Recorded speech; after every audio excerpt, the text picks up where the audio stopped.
धन्यवाद आने के लिए। और हम अब पढ़ने वाले हैं डिटर्मिनेंट इस लेक्चर में।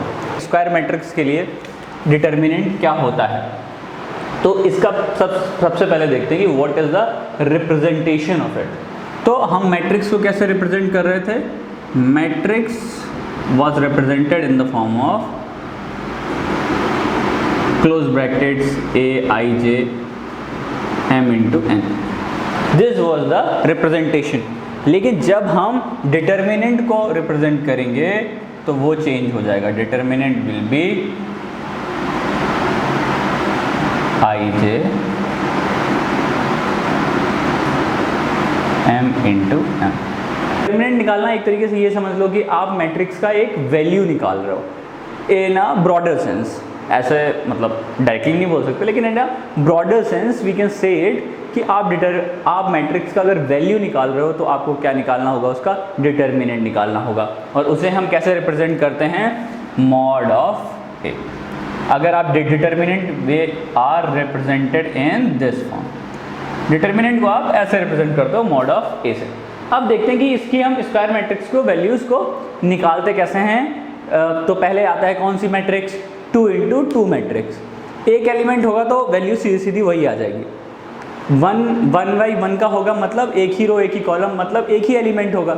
आई होप 1 into 1 का कुछ किसी को समझ में आ रहा है। यहाँ पे ऐसे सपोज करो लिखा होगा 2 square matrix A is equal to 2। So अगर हम इसका वैल्यू निकालेंगे तो सीधा सीधा 2 ही आएगा। इसका डिटर्मिनेंट भी क्या होगा? 2 ही होगा, क्योंकि और कुछ ऑपरेशन करना ही नहीं है। अब आगे आते हैं जो हम ऑपरेशंस को करना है। तो हम पहले देखेंगे 2 into 2 मैट्रिक्स का कि 2 into 2 मैट्रिक्स को हम कैसे निकाल सकते हैं वैल्यू, फिर 3 into 3 का एंड सो ऑन कि 4 into 4 का कैसे निकालते हैं। So we are going to look into it. और उसके बाद हम देखेंगे प्रॉपर्टीज ऑफ डिटर्मिनेंट। ठीक है, प्रॉपर्टीज मैं सिर्फ आज बताने वाला हूँ इस लेक्चर में। इसके बाद हम प्रॉपर्टीज़ का प्रूफ भी देखेंगे इफ़ यू आर इंसिस्ट। तो अगर आप कमेंट में लिखोगे कि you want the proof then I will get to it. So अभी यहाँ पे आते हैं और हम लोग देखते हैं कि एक 2 into 2 मैट्रिक्स का हम लोग डिटर्मिनेंट कैसे निकालते हैं, how to find the value of A. तो सिंपल सा मेथड है। If A is a 2 into 2 matrix, तो यहाँ पे एलिमेंट्स कितने होंगे? A11, A12, A21 और A22। So determinant of A will be, determinant of A simple सा आप समझो कि मल्टीप्लिकेशन क्या करना है? पहले डायगोनल का करना है। तो A11 A22 इन दोनों के बीच में मल्टीप्लिकेशन, ये ऐसे इन दोनों का मल्टीप्लिकेशन माइनस इन दोनों का मल्टीप्लिकेशन जो अदर टर्म्स बचते हैं। तो A21 dot A12 this is the value. याद रखने का सिंपल सा तरीका क्या है? डायगोनल वालों को पहले मल्टीप्लिकेशन करना है। डायगोनल वालों को पहले मल्टीप्लिकेशन करना है। A11 और A22 को पहले मल्टीप्लाई करना है 2 into 2 मैट्रिक्स में। मल्टीप्लाई कर दो और माइनस का A21 A12। So this is the basic method you can find. Basic method actually मैं आपको आगे मैं बताऊंगा कि एक सॉस करके भी है, मतलब ओके।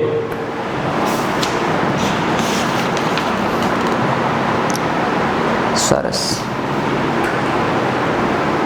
तो आगे मैं आपको बताऊंगा कि आप यहाँ पे एक और मेथड है और कई लोगों ने अलग अलग अपने मेथड्स दिए हैं। कुछ डायग्राम्स हैं। एक डायग्राम है SARRUS, सारस डायग्राम। इसको भी हम लोग देखेंगे कि ये क्या बता रहे थे, लेकिन इनका इस डायग्राम का एक प्रॉब्लम है, वो भी हम डिस्कस करेंगे कि क्या है। तो अभी हमें 2 into 2 मैट्रिक्स का वैल्यू समझ में आया। अब इसके बाद हम आगे बढ़ते हैं कि 3 into 3 का कैसे निकालेंगे। तो 3 into 3 का निकालने के लिए पहले हमें एक मैट्रिक्स लेनी चाहिए जो 3 into 3 की हो। तो मैं फिर से एक A मैट्रिक्स ले लेता हूँ जो 3 into 3 है। तो A11 A12 A13 A21 A22 और A23।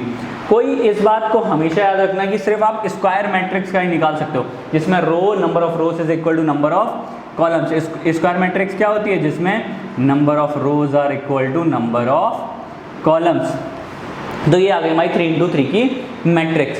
अब सिंपल सा एक तरीका याद रखो, अगर इसमें आपको निकालना है क्या? डिटर्मिनेंट निकालना है 3 into 3 की मैट्रिक्स का।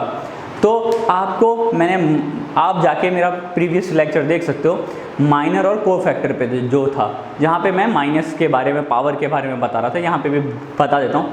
So look into it. देखो, अगर आपको यहाँ पे वैल्यू फाइंड आउट करनी है, तो वैल्यू फाइंड आउट करने के लिए सिंपल सा क्या तरीका है, हम क्या लिखेंगे, पहले एक किसी रो के अराउंड एक्सपेंड करेंगे, एक रो को लेंगे और फिर हम बता देंगे कैसे करना है। तो यहाँ पे इसी का डिटर्मिनेंट लेते हैं, तो डिटर्मिनेंट ऑफ ए, सो उसकी वैल्यू क्या होगी। पहले आपको क्या करना है, डिटर्मिनेंट ऑफ ए की वैल्यू होगी, पहले एक रो को पकड़ते हैं, तो पहले मैं इसके अराउंड आपको एक्सपेंशन करके दिखाता हूँ, फर्स्ट रो के अराउंड। तो पहला एलिमेंट लो A11, और जो बच जाता है उसके रोज और उसके कॉलम्स कैंसिल आउट कर दो। तो ये उसका रो कैंसिल आउट हो गया, ये उसका कॉलम कैंसिल आउट हो गया, और फिर जो बचेगा उसे लिख देना है। तो क्या बचा, A22, A23, A32 और A33। Getting it? क्या करना है, उसके रोज और उसके कॉलम, जो एलिमेंट आपने लिया है उसके रोज और उसके कॉलम्स आपको कैंसिल आउट कर देने हैं, और फिर जो वैल्यूज बचती है उनको लिख देना है।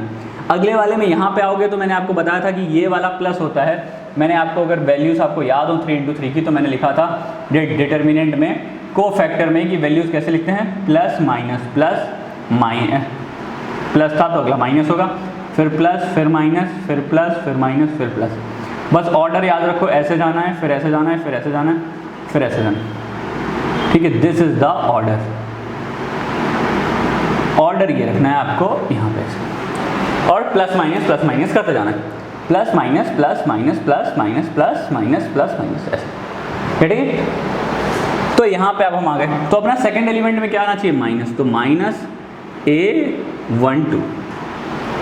A12, अब उसके रो और उसके कॉलम को कैंसिल कर दो। तो रो कौन सा जाएगा, पहला वाला, और कॉलम कौन सा जाएगा, मिडिल वाला। तो अपने पास तब कौन सी वैल्यूज बचेंगी, A21, अगला क्या बचेगा, A23, और यहाँ पे क्या वैल्यू बचेगी, A31, और ये बचेगा A33।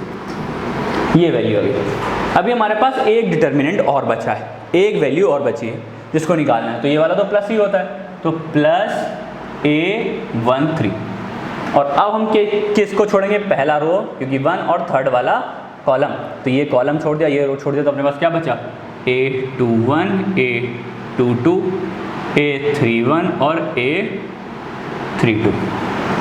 This is the value A32, ये अपने पास वैल्यू बचती है।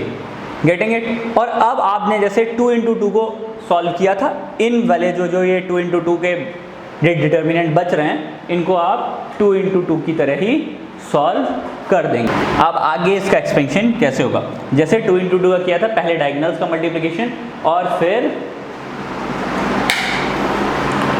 तो आगे कैसे होगा, देखो, जैसे हमने डायगोनल्स में यहाँ पे किया था 2 × 2 मैट्रिक्स में, पहले डायगोनल्स का मल्टीप्लिकेशन, उसके बाद माइनस अदर 2 का मल्टीप्लिकेशन, तो वही करना है यहाँ पे।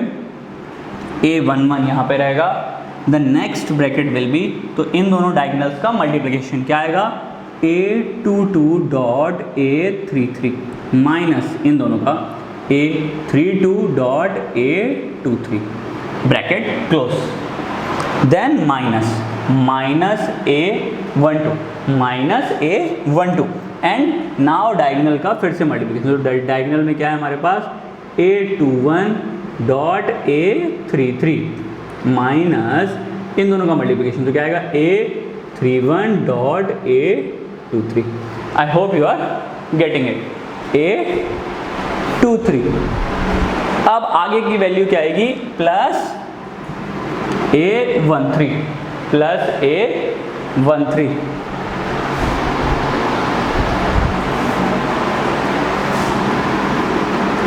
प्लस A13, तो वैल्यू क्या आएगी यहाँ पे देखो, पहले डायगोनल का मल्टीप्लिकेशन तो कितना आएगा, A21 dot A32 minus A31 dot A22 and this is the value. आप इन सारे नंबर्स को मल्टीप्लिकेशन कर लेंगे और माइनस कर लेंगे and then add all those values, तो आपको मिल जाएगा the value of the determinant.